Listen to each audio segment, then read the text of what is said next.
باہر سے سنہری بناتا ہے, باہر سے چمکنے والی بناتا ہے. کیا فائدہ بھائی؟ کچھ نہیں.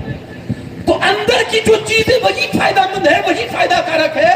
تو یارو اندر کا سوچو, اندر کیا کرنا ہے. وہ آپ کا بیٹا نہیں, آپ کو سوچنا ہوگا جس کو قبر میں جانا ہے, اندر کیا ہوگا. آخری روایت سنا دوں. ایک بزرگ جا رہے تھے قبرستان میں, قبرستان کے قریب سے گزر ہوا تو سوچا چلو یہاں فاتحہ پڑھ لوں اور پھر آگے نکل جاؤں. فاتحہ پڑھا, تھوڑی دیر بیٹھے اور قبرستان والوں کو اصالہ ثواب کرا. یہ عادت بھی بنائے, کبھی کبھی قبرستان سے جب بھی آپ کا گزرنا ہو تو لوگ کہیں گے مولانا یہاں تو ہمارا گھر ہے, روز گزرنا ہوتا ہے, یہ تو قبرستان نہیں ہے, روز فاتحہ پڑھنے آئیں گے تو یہاں باپ کی قبر پر پڑھنے کا موقع نہیں ملتا ہے, تو اوروں کی قبر پر کیا ملے گا. ضروری نہیں ہے کہ آپ آ کر پورا فاتحہ جس کو کہتے ہیں چاروں کل پڑھنے کے سورہ فاتحہ ضروری نہیں ہے. آپ صرف وہاں سے گزرے, السلام علیکم یا اہل القبور, اے قبرستان والو اللہ تم پر سلامتی نازل فرمائے. یہ بھی فاتحہ ہے نا. اب دعا دے کر جا رہے ہو نا, تو وہ بھی آپ کو دعا دیں گے, وہ خالی نہیں جانے دیں گے آپ کو. جیسے آپ ان کو دعا دے کر جا رہے ہو, قبرستان والے بھی آپ کو دعائیں دیتے ہیں. یارو زندوں کی تو پتہ نہیں لیتے ہو یا نہیں, مردوں کی تو لیا کرو, مردوں کی تو لیا کرو. اور یہ دیں گے, یہ بالکل خلوصیت کے ساتھ ایمانداری سے دیں گے یہ دعا. یہاں تو ہمیں سلام کا جواب بھی کوئی اگر زندے کو سلام کرو نا, پتہ نہیں جواب دے گا بھی نہیں, اور خوش دلی سے دے گا بھی نہیں, کیا پتا. لیکن وہ تو خوش دلی سے دیں گے کیونکہ آپ نے اس کا بھلا سوچا تو وہ آپ کا بھی بھلا سوچے گا. ہاں, تو بزرگ نے, بات آگے نکل جائے گی, بزرگ نے قبرستان میں بیٹھے فاتحہ پڑھا, دعا کی, اور پھر دل ہی دل میں سوچنے لگے یار کتنا سکون ماحول ہے, کیسا سناٹا ہے, اور دنیا کا حال کیا ہے. سوچ رہے تھے, اللہ نے قبر والے کو بولنے کی طاقت عطا فرمائی, بولنے کی طاقت عطا کی. تو اندر سے وہ آواز دیتا ہے, میاں کیا کہہ رہے ہو, یہ کتنا سکون ہے, کتنا سناٹا ہے. آپ نہیں جانتے, آپ صرف باہر کو دیکھ رہے ہو, اندر ہم سے پوچھو کو کیا ہو رہا ہے. کہا تو ہی بتا کہ کیا ہو رہا ہے. کہا دنیا میں جو آرام کر کے آئے تھے نا اس کی سزائیں بھگت رہے ہیں. دنیا میں جو آرام کر کے آئے نا اس کی سزائیں بھگت رہے ہیں. یہ باہر ہی سے سناٹا ہے, اندر کوئی سناٹا نہیں ہے. فکر امام حسین سنیے, اگر آپ زندگی میں چاہتے ہو قبر کا سکون نصیب ہو جائے تو جیتے جی قبر کے بہتر بنانے کا طریقہ جیتے جی کر کے جاؤ. یہ امام حسین پاک کی زندگی سے ہمیں پتہ چلتا ہے اور یہ سبق ملتا ہے. آج سے طے کر لو, دوسروں پر کام چھوڑ کے مت جاؤ, اپنی تیاری خود کرو کہ ہمیں جانا ہے, ورنہ لوگ بہت جلدی بھول جاتے ہیں, بہت جلدی بھول جاتے ہیں لوگ, بہت جلدی بھول جاتے ہیں. اس کو آپ تسلیم کیجئے, تیاری خود کیجئے. اللہ کریم کہنے سننے سے زیادہ عمل کی توفیق عطا فرمائے. وما علینا الا البلاغ المبین. السلام علیکم, صلاۃ والسلام.